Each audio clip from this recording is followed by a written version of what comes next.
আজ আমার মেয়ে কলেজ থেকে ফেরার পথে বাড়ি আসতে আসতে দেখতে পায় একটা ছোট্ট পুচকু ডগিকে 4 চাকায় মেরে দিয়েছে। তো ওখানে পাশে অনেক লোকজন দাঁড়িয়ে দাঁড়িয়ে দেখছে। বাচ্চাটা খুব ব্যথায় চিল্লামিল্লি করছে, কিন্তু কেউ ওর কাছে যায় না, কিংবা ওকে একটু তুলে কেউ একটু ডক্টরের কাছে নিয়ে যায় না। তো আমার মেয়ে কি করলো, টোটো দাঁড় করিয়ে টোটো থেকে নেমে পড়লো। নেমে বাচ্চাটাকে খুব যত্ন সহকারে আমার পার্লারে নিয়ে আসে। তো নিয়ে আসার পরে আমি তো দেখে অবাক হয়ে যাই, বাচ্চাটা কি কাঁদছে, প্রচুর কাঁদছে, ব্যথায় ছটফট করছে, দাঁড়াতে পারছে না। তো আমি কি করলাম, আমার পার্লারের সামনের দোকান থেকে চুন এবং হলুদ নিয়ে এসে ওটাকে মিক্সড করে পাশে চায়ের দোকান আছে, ওই দাদার কাছ থেকে বললাম একটু গরম করে দেবে দাদা। দাদাটা গরম করে দিল।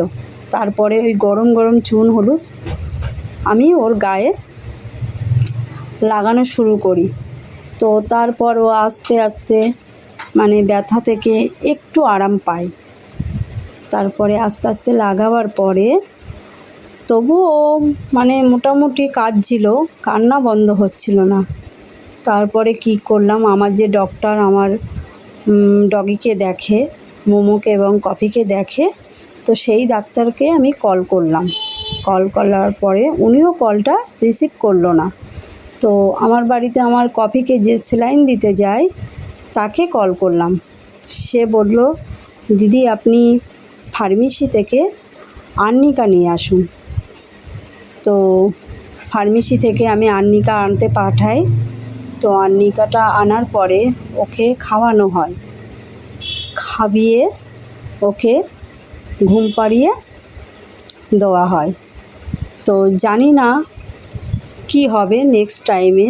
তো আপনারা সবাই একটু আশীর্বাদ করুন, ও যেন সুস্থ হয়, ওর মার কাছে ফিরে যেতে পারে, ও সুস্থভাবে চলাচল করতে পারে বা হাঁটতে পারে।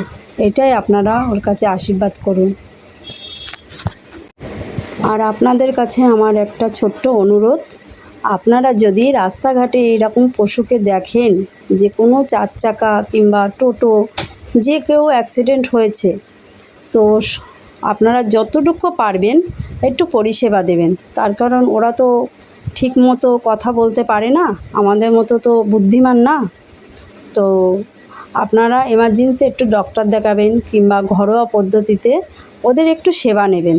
তাহলে এইভাবে প্রত্যেক মানুষ যদি পশুর প্রতি সেবা নেয়, তো অবশ্যই পশুরা এত অবহেলা হবে না।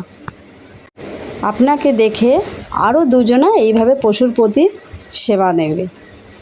থ্যাংক ইউ বন্ধুরা, ভালো থাকবেন, সুস্থ থাকবেন, সবাইকে সুস্থ রাখবেন, ভালো রাখবেন।